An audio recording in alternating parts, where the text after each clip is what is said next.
Thanks, Kiran. Good morning, everyone. Great pleasure to be with you this Saturday morning. Not a very sunny morning. I suppose the weather kind of matches most people's moods today. Yes, so we are in the midst of a pandemic that has impacted on the ability of every business to operate or realize revenue.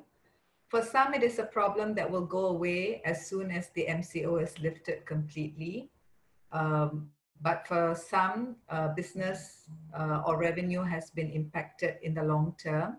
On the 27th of April, in the Star editorial, there was a statement that if you haven't had your pay docked, gone on unpaid leave, or at least been asked to clear your annual leave, it only means you likely make up the demographic working in the civil service or for employers with excessively deep pockets. That's the unavoidable truth. Jobs are on the line for everyone, or at least the pay packet is, and the legal profession is no exception. It may in fact even be worse. There is much speculation as to which practice areas will be affected the most. Some say it is corporate lawyers, others think that even dispute resolution will be impacted. All this, however, is just speculation. We do not know how things will pan out. What we know for now is that we have not been able to work at full capacity since mid-March, and this may continue for a while. And even the large corporations who are our clients are writing in to their legal firms asking for discounts or longer payment terms. It is only to be expected that for our clients, legal bills would be at the bottom of the heap of outgoings. It will come after utilities, employee salaries, rent, tax, etc. Now, I'm not sharing this gloom and doom with you because this is horror story slot, but it is to assist everyone in understanding what the actual situation is. Understanding the lay of the land will go a long way in helping you make the decisions that you may have to make soon, if not already. No one really knows what will happen in the near future or even further afar, but everyone is hunkering and preparing for the worst. That is not a bad thing, because if things turn out not to be as bad as anticipated, it will be good news.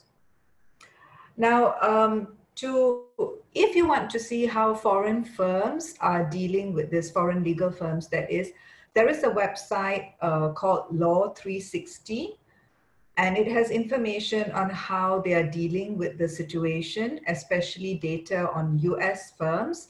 And you will see that even the giants in our profession are imposing furloughs, pay cuts, and letting go of lawyers.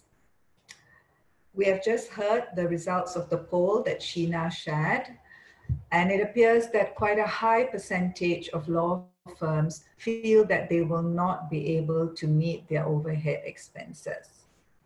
So what happens when a legal firm has insufficient funds? Cost cutting. Now, what are the obvious cost centers that a legal firm can cut? Floor space and salaries.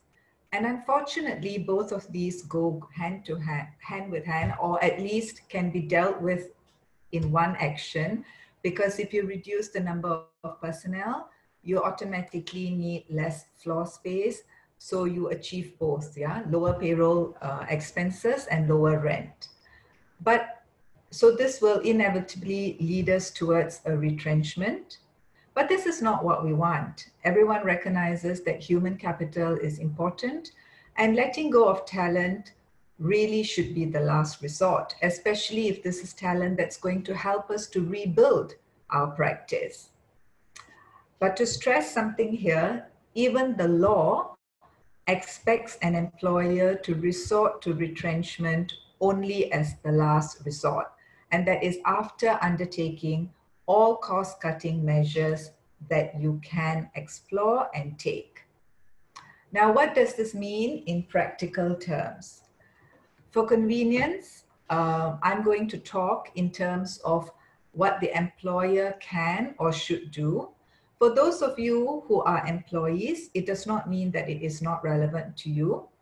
Conversely, it is of utmost importance as it will give you an insight into what the employer is entitled to do and what you can do if you find yourself in any one of those situations. So the options available when it comes to cost cutting in our legal profession, there is first, of course, stop hiring. Yeah, do not hire unless it is essential to your practice. Secondly, do not grant increments or pay out bonuses. Now, unless these are contractual terms, an employer has the right not to pay increment and bonus. It may be the case that in your firm, it has been the practice, right? Almost a convention that there is a fixed increment date and a fixed increment amount. For example, 500 ringgit every June. Or similarly, you've been paying a fixed bonus every year for 2 months, of 2 months or 3 months, whatever. But if these things are not in the contract, then the employees don't have a right to them, and you can make a decision that to save expenses, you're not going to pay them out. Now, when I say not in the contract, I'm not just referring to the letter of offer or the written employment contract. I'm also talking about handbooks or manuals, right? Any document that forms part of the contract of employment. The third thing that a legal firm can do is not promote anyone. Promotion ordinarily means higher salary. And again, you may have a firm where that you have a very clear path for promotion. After 6 years, senior associate, after 10 years, partner, whatever, but you have a discretion not to promote. Now, naturally, with things like bonuses, increments, promotions, even though you have the discretion and the right not to do it, if you're going to depart from your normal practice, there should be communication to the employees to inform them that you are making this change, hopefully just on a temporary basis. It is not very nice for a lawyer or a staff who has been expecting the Raya bonus that has been paid out without fail for the past 10 years to receive no bonus and no communication. Now, those are the things that you can do as of right. But there are certain other things that you can also do to save costs, but these are measures that you can only take with the employee's consent. One of it is asking the employees to set off or utilize their annual leave against some of the working days during the MCO or even going forward. Some companies or employers are asking people to take 1 day's annual leave per week. Some are just asking them to take a full stretch, maybe 4 days or 5 days in conjunction with a long weekend or the festive season that would be coming up later this month. You need to ask for consent, so the employees must be agreeable to do this.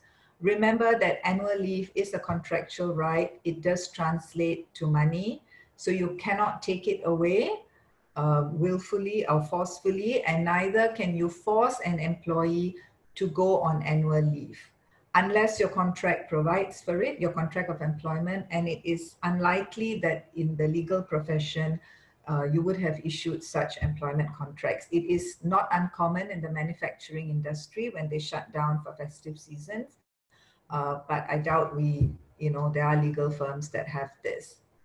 The other common measure that is now being taken is to ask employees to consent to go on unpaid leave for a defined period of time. So again, it can be anything that makes sense to the firm. It can be 2 weeks in the month of May. It can be 2 days per week, whatever works for you and will make a difference. Again, ask for consent. And thirdly, of course, you can ask employees to agree to a salary cut. Now, deduction of salary, no matter how small, is a breach of contract. So if you want to avoid being in breach of the contract, you need to ask for the employee's consent. Because once the employee consents, what you essentially have is a mutual variation of the employment contract. You can set a defined period, 3 months or 6 months, where an employee agrees, a lawyer agrees that instead of a salary of 7,000, the lawyer will take 5,500 for that period. Or it can even be for an indefinite period, telling the employees that once the situation goes back to normal, you will then move them back to their earlier salary. Now, this reduction in salary does not have to commensurate with reduced working hours. You can ask your people to work full days, 8 hours on a day, but still ask them to agree to a salary reduction.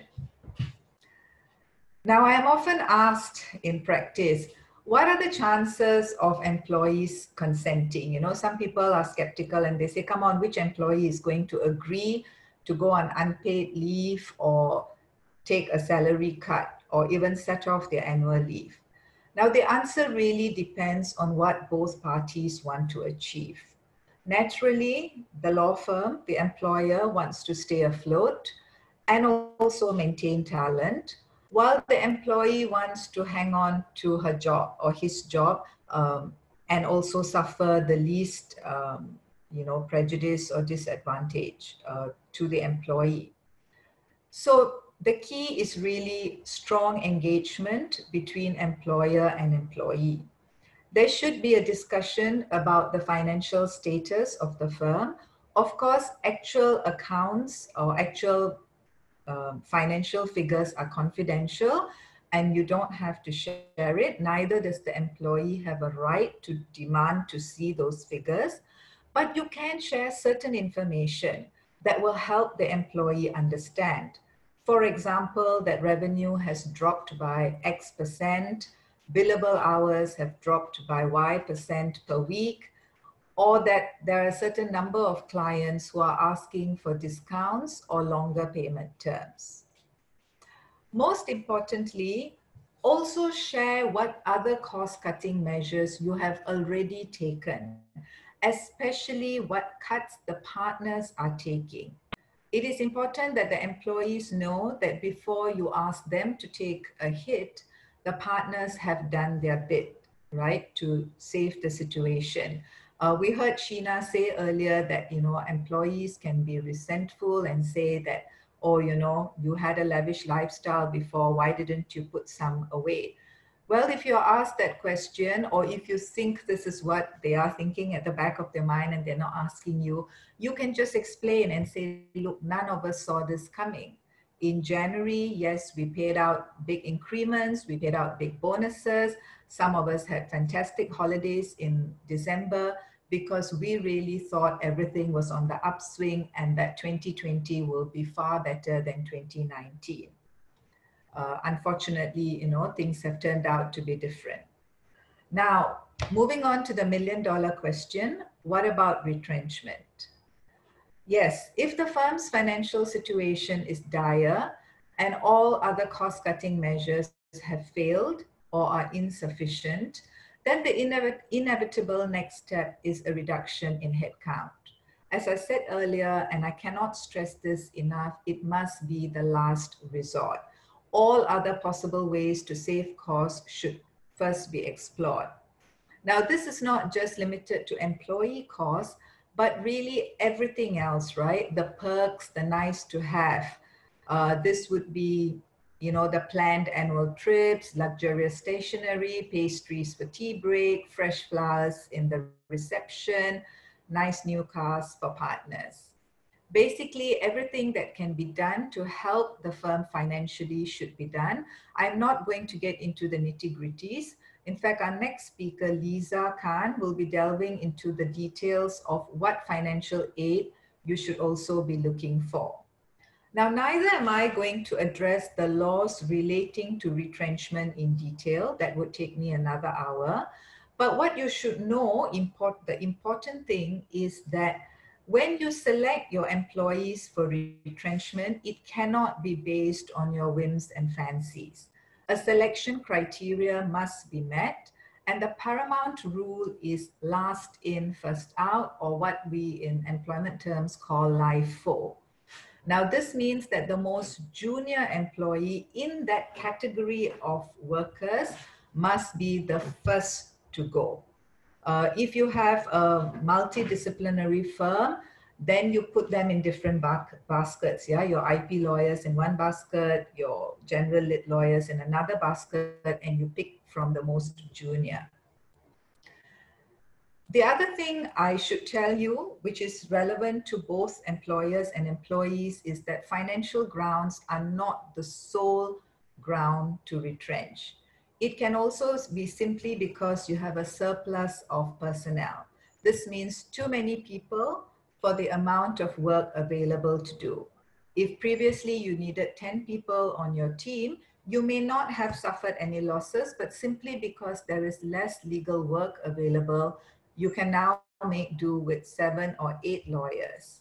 So in this instance, there is no need to deal with all the financial information.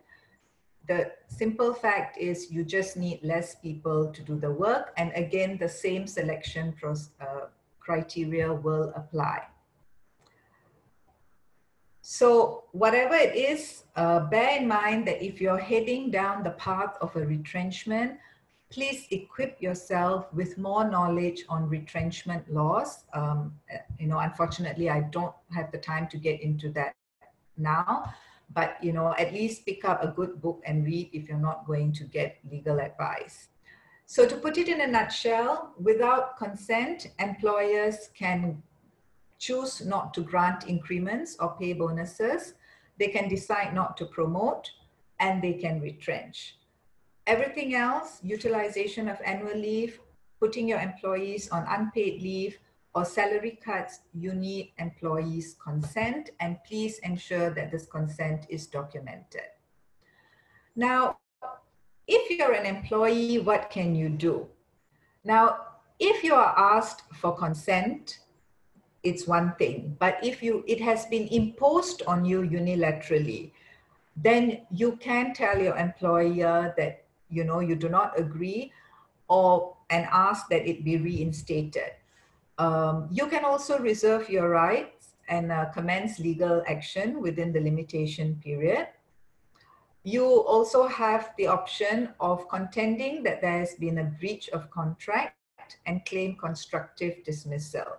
Now, this means that you walk out of your job, and you need to do this immediately or as soon as possible after the breach occurs. Now, clearly, this is not something that anyone wants to do in the current climate, but if someone does it, then you also only have 60 days within which to file a representation of unjust dismissal. Now, if you are asked to consent to some cost-cutting measures, ideally, your boss should have already shared the relevant facts and figures with you. But if not, you can ask for details, but of course, ask nicely, yeah, without thumping your fist on the table and using strong language. You can just say that you would like to understand what other measures have been taken. You can also say, I'm sure the partners are also making sacrifices. If you don't mind sharing, it will make me feel better, or it will help me to explain to my family why I have also agreed to a salary cut. You can also make suggestions for cost cutting. It's a two-way thing, help your employer here. Not every employer knows best or knows all or would have considered everything. So your ideas may be welcome. You can negotiate. If the 30% salary cut asked of you is just too difficult for you to manage on, offer to take 20%, and similarly be open in this discussion and explain why it makes a difference to you. If you are notified about retrenchment, ask if you can agree to other cost-cutting measures. Now, naturally, if you were already asked before and you rejected it, which is what has led to the firm heading down a retrenchment, it will be a bit too late to now say, okay, I agree to the cost cutting, I agree to reduce my salary, etc. But if you haven't been asked, you can say, you can offer that, look, instead of losing my job for good, how about if I take no pay leave for a year and come back when the firm bounces back, or, I'll take a sabbatical, pursue your interests, etc. Or you can offer to double up. You can say that, I'm willing to take on the role to do marketing, business development for the firm. I will assist in training junior lawyers. I will work on creating a data bank of precedents for the firm. Make yourself valuable to the firm so that, you will be least likely to be picked for retrenchment. This does make a difference. You basically need to show how much it means for you to stay with the firm. And I guess this is the time for you to decide and demonstrate whether this is just a job or a career. Now, although it will never be said in so many words, at a challenging time like this, really what both parties need and will benefit from is working together to get through the storm. What will make or break all of us, is full engagement and the right attitude. And if I'm asked to list the important takeaways, the 3 important points that I have to share today, it is really communication, communication, communication. Everything comes down to it, especially if it is done with an open mind, sincerity, willingness to shift your position, and all parties looking for a workable solution. So that brings me to the end of my presentation. I hope I kept within time, Kiran. You did very well, Selvamalar. You had a lot to get through and information that was very important to be shared. Thank you. Can I post this to Selvamalar? How does a firm manage PDPA if personal sensitive information like the name, IC, address, temperature checks are being recorded and signed off by every employee visitors to the office? So everyone looking into the record book would see the preceding entries. And don't forget, we need to have these available, I think, for the next 6 months, if I'm not mistaken. Selvamalar? Okay. Yeah, sure. So insofar as your employees are concerned, I mean, you should keep separate records, yeah, for your employees and for your guests or your visitors, clients, etc. So you actually, first you need to issue this PDPA notice and consent form, get people to sign off on it. So I can share with you that in my firm, actually, even before the MCO was open, but in the weeks leading up to it, when it became clear that the virus was dangerous, we actually emailed these forms to our clients as soon as meetings were scheduled. And we said, please send it back to us on the day of the meeting, at least an hour before you come for the meeting. So you have details, they actually tick the boxes, have I had fever in the last 2 weeks? Have I been exposed to anyone who has tested positive? Have I traveled in from overseas and all that?